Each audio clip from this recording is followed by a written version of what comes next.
Dilanjutkan nggak? Atau jangan Pak, nanti saya nggak punya argumen lagi untuk meyakini Tuhan. Ini juga ada bantahannya. Banyak filosof yang bantah argumen from design. Kita lihat ya. Yang ini tetap untuk bahan ceramah, yang ini jangan. Oke. Loh kan yang paling sering diceramahkan yang tadi kan, yang desain itu kan. Lihatlah alam semesta, bagaimana Allah menciptakan langit, bumi, bintang-bintang kan gitu. Nah, kritiknya tak tunjukkan yang paling sadis ngeritik itu David Hume. Kritiknya David Hume yang pertama, ketika kamu bilang bahwa alam ini tertib, terdesain rapi, berapa persen alam semesta yang sudah kamu lihat? Dari keseluruhan alam semesta, kamu baru lihat dikit, sudah disimpulkan bahwa semua alam semesta ini indah. Kamu cuma baru lihat screensavernya komputer aja sudah bilang bahwa alam semesta ini indah. Ya kan, kamu belum ngerti aslinya alam semesta itu. Kamu lihat, pantai itu indahnya luar biasa. Kamu belum lihat yang kemarin tenggelam berapa anak rekreasi itu. Kalau sudah gitu apa masih indah? Ya kan? Generalisasi. Argumen ini, katanya David Hume, kelemahan pertama adalah mengeneralisir, overgeneralisasi.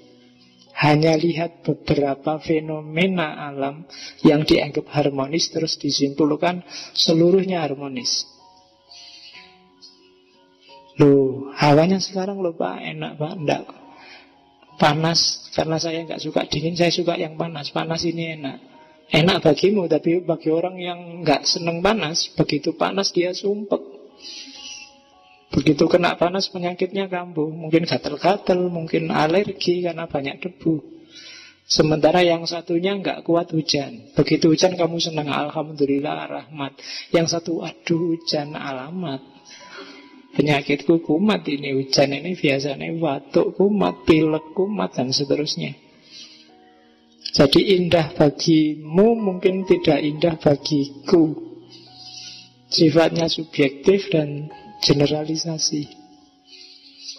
Itu kritik pertama. Itu nggak bilang kritik sadis, langsung dibunuh bahwa ini generalisasi, selesai. Jadi kalau ada kiai ceramah, lihatlah alam semesta ini, betapa indahnya. Ya kamu boleh tanya, alam bagian mana itu?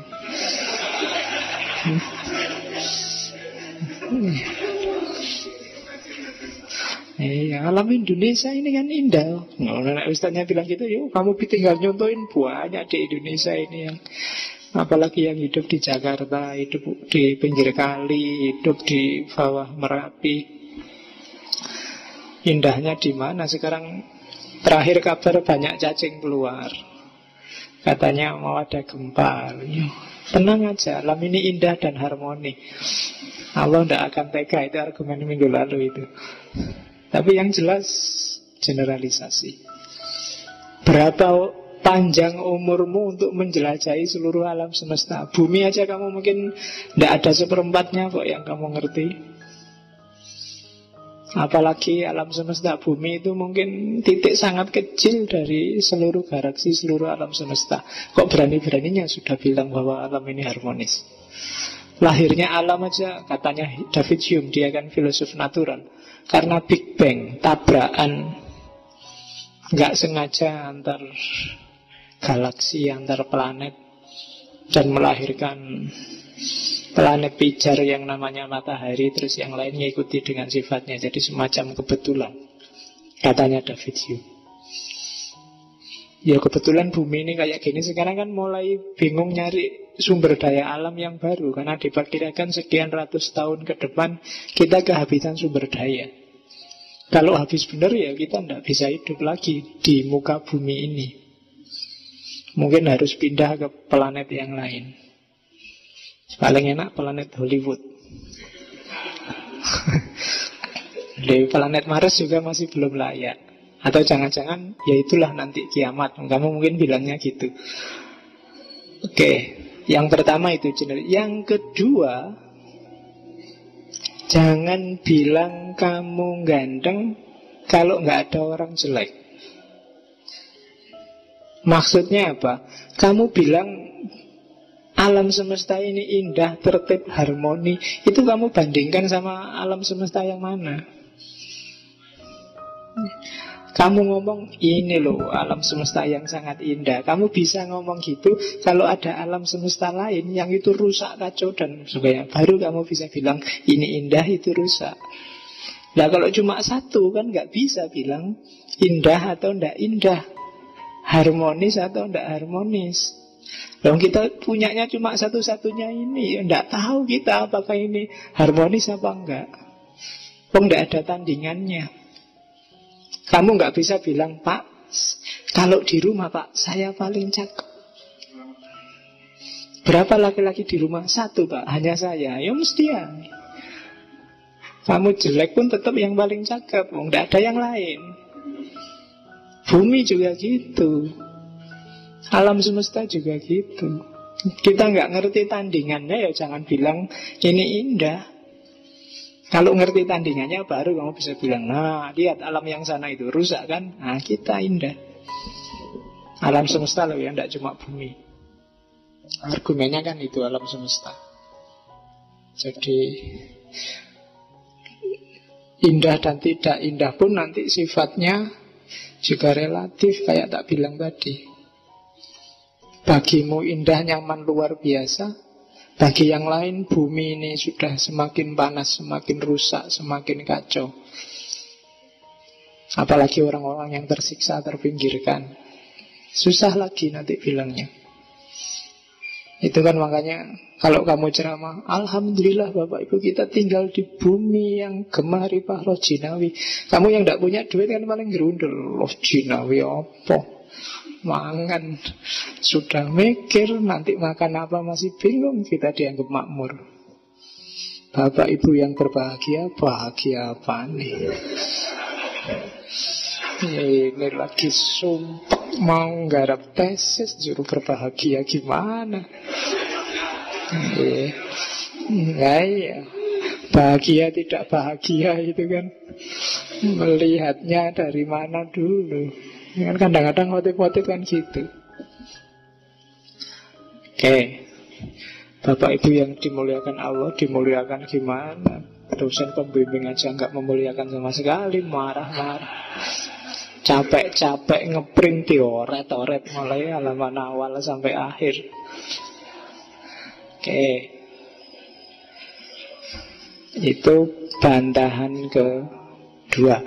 Bantahan ketiga, tadi kan sumber analoginya manusia,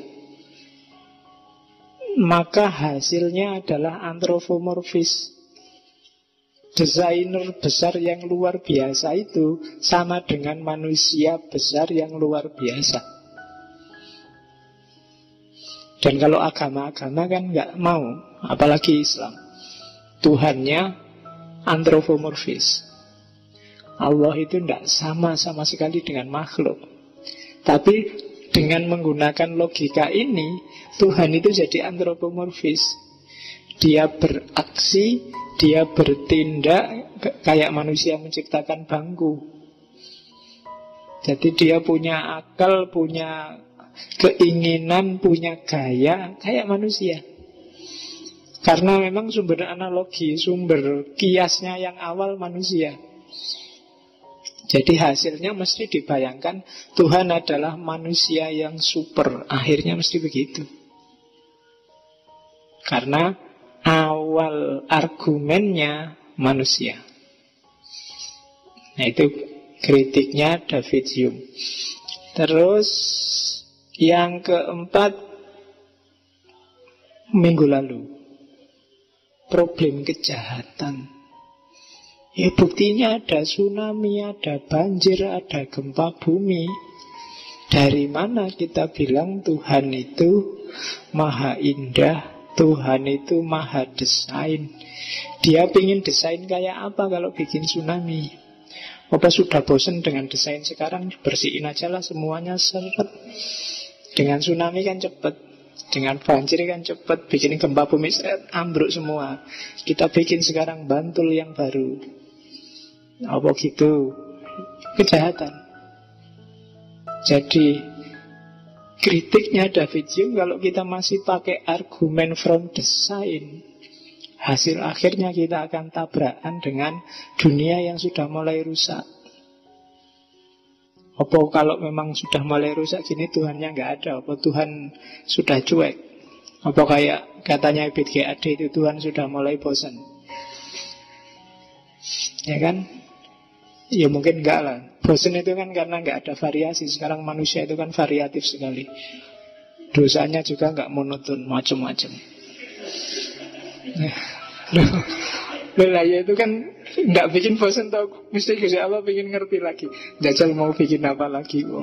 Prostitusi aja sekarang variasinya macam-macam. Sabu variasinya macam-macam. Sampai coklat, sampai semuanya ada sabunya. Itu kan malaikat dan Tuhan itu mesti tertarik. Luar biasa seneng.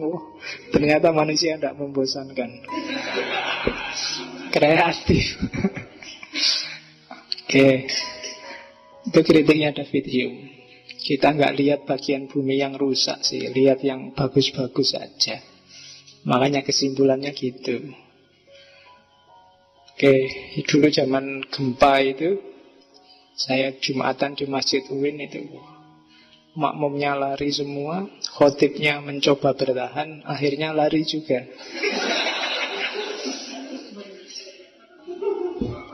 Nah, iya, loh kan itu gempa susulan banyak itu waktu habis. Jadi problem kejahatan. Lagi enak-enaknya sholat ada gempa susulan. Berapa hari setelah gempa besar itu kan trauma-traumanya orang. Ada goyang dikit aja sudah bubar orang semasjid. Iya. Jadi khotibnya pinginnya agak lama dikit lah biar syarat rukunnya pas dilengkapi apa, tapi yo ndak tahan juga, akhirnya ya lari. Ya urusannya nyowo. Oke, nah itu bagian dunia yang tidak bisa dikasih argumen from design.